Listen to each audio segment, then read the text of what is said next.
Today, we pledge allegiance to this flag, the flag of the United States of America. It has 50 stars representing the 50 United States and 13 red and white stripes representing the 13 original colonies. However, the US flag has not always looked like this. It has changed over time, and today we are going to take you on a brief walk through history of how we got this flag. To get us started, I want you to think about the very first flag that flew in the American colonies and to get a picture in your mind of what that first flag looked like.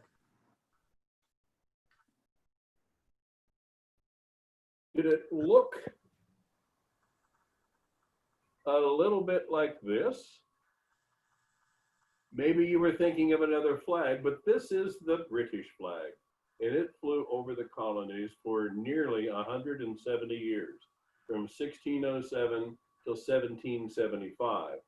But as you studied in your class, in 1775, we fought a couple of battles of Lexington and Concord, and we needed a new flag.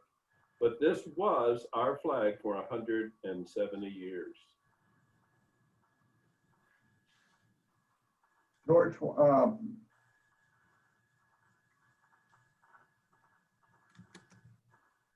Dave? George, after the Battle of Lexington and Concord, George Washington, we needed a flag, and George Washington is said to have designed the first flag, known as the Grand Union or Continental colors. That flag had the Union flag in the canton, and it also has the 13 red and white stripes, which represent the colonies. This flag was raised when Washington took command of the Continental Army outside of Boston. And it was never really approved by Congress. It was in use, even so, from 1775 to 1777. So in addition to the Grand Union flag or the Continental colors, there were actually a lot of other flags around during this time, and we're going to look at some of the more symbolic ones.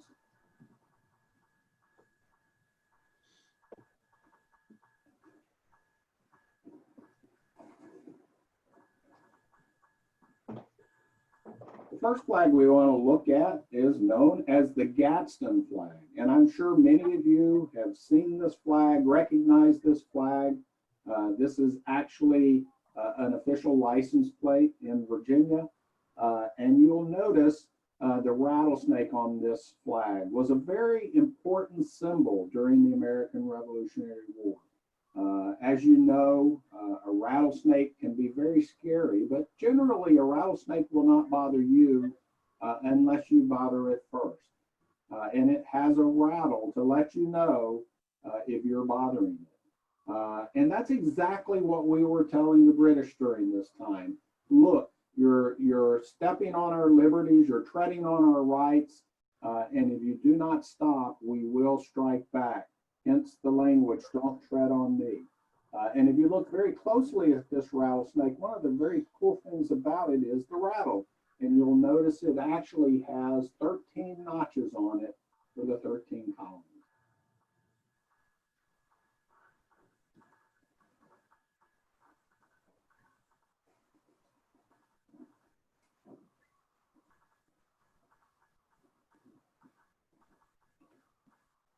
Now, another flag that used the same coiled rattlesnake design with the same "Don't Tread on Me" wording was the Culpepper Minutemen flag.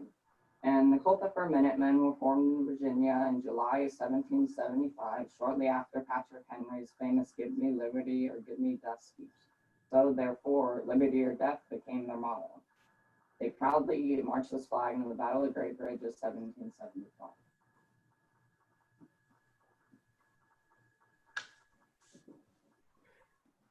And another symbolic flag is of this tree. And it says, "An appeal to heaven." And this tree was symbolic because it was planted in Boston near the time when Boston was founded as a city. And it grew for 130 some years into a huge tree. But this is basically where all of the people who fought for freedom would assemble, okay, underneath this tree. And so what do you think the British did once they figured out that that's where all the strategy was coming from, was this tree? You got it? They cut it down. And they cut it down, and of course, do you think that that made the colonists feel really bad, upset, angry? Yes, it did. This flag also flew on some of George Washington's fleet, the naval fleet, as they went out to the Bahamas as well. So it was a usual flag that a lot of people recognized. In addition to these flags, there were many others around during this time. So Congress decided that there needed to be a standard flag that would be used by everyone. So they passed the first Flag Act on June the 14th of 1777. And that's why June the 14th is known as Flag Day. Listen very carefully to what the Flag Act said. The flag of the United States should be made of 13 red and white stripes with 13 white stars in a blue background. That was it. So if I gave those directions to each of you and asked you to go off separately and design our first flag, I'm sure we would not all come back with the same flag. And that is exactly what happened. We still ended up with a lot of different flags.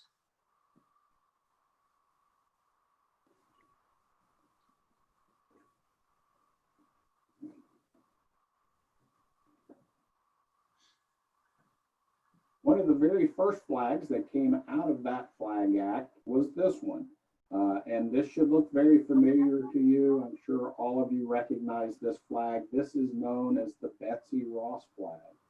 And this is the flag that many people think of when they think of that first traditional flag of the United States. And this very well could have been the flag you were thinking about when the question was asked, what was the first flag that flew in the American colonies? George Washington came up with a design of this flag, a circle of 13 stars representing the Union of the colonies.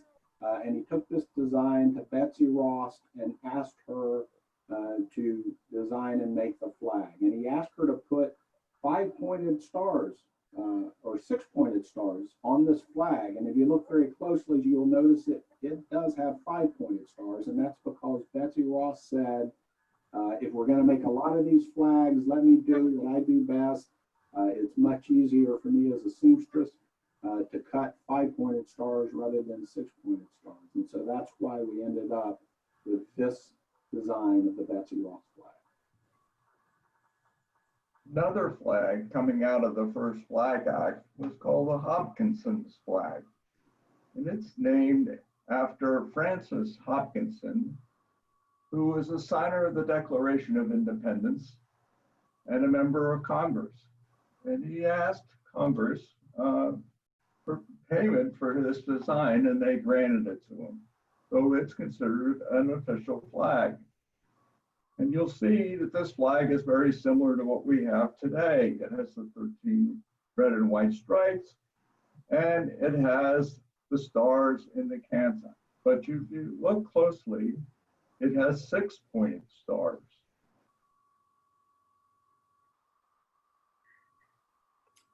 Okay, and the last flag we'll show in this series, it is an official U.S. flag according to the Flag Act that we were just talking about. But this, to a large degree, is some of our favorites. It is completely different. It still has the 13 red and white stripes, but they are in opposite order. It starts with a white one and goes to red. Its canton or field with stars in it is larger than the others. And also those stars are 7-point stars if you look at them. And most everybody says those stars resemble a frowny face. So, and it's also got the number 76 on them. 76 represents 1776, which was the Declaration of Independence. And that's when we started to fight for our freedom. But this flew over several battles, okay? This is the Bennington flag, and it flew over one of the first skirmishes, okay, of the Revolutionary War. So as you can see, the original Flag Act in June of 1777, designed to create a standard flag, did not have the best results. So what do you think Congress did? They passed a new Flag Act in 1794 when the war was over and George Washington was president. This act called for 15 stripes and 15 stars. Why 15 stripes and stars? Because by 1794, 2 new states had been added, Vermont and Kentucky.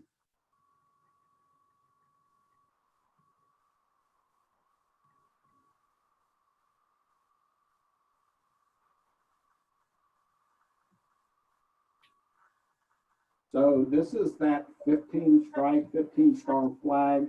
I want you to know this is the only 15 stripe flag our country ever had, but it lasted a long time through the presidencies of our first 5 founding father presidents, from George Washington to James Monroe.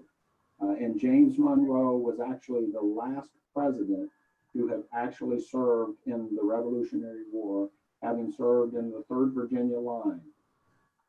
So in addition, this is also a very significant flag in our nation's history, because this is known as the Star-Spangled Banner flag. So this was the flag that flew over Fort McHenry during the War of 1812, when the British bombed the forts there. And Francis Scott Key stood offshore the next morning and looked and saw that our flag was still flying. And he wrote our Star-Spangled Banner. And if you want to see the real Star-Spangled Banner today, you can do that if you visit the Smithsonian Museum of American History. And it's a very amazing thing to see. The flag is very huge. It takes up almost an entire room.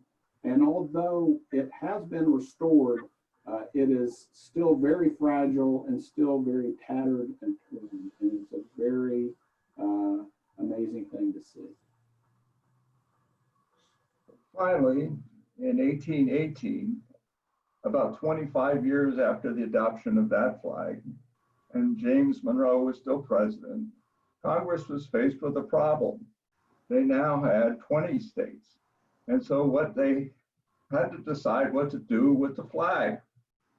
And they certainly decided that they couldn't put 20 stripes on this flag because it would be too big or the stripes would be too small. So they decided from now on, we will keep 13 stripes and just add stars as the new states are added.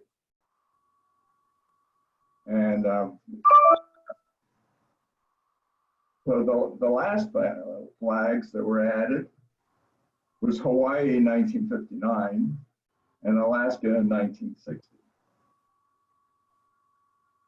And so you can see that really traces the history of our country and the history of our flag, and tells you a little bit about how we did get the flag that we pledge allegiance to today.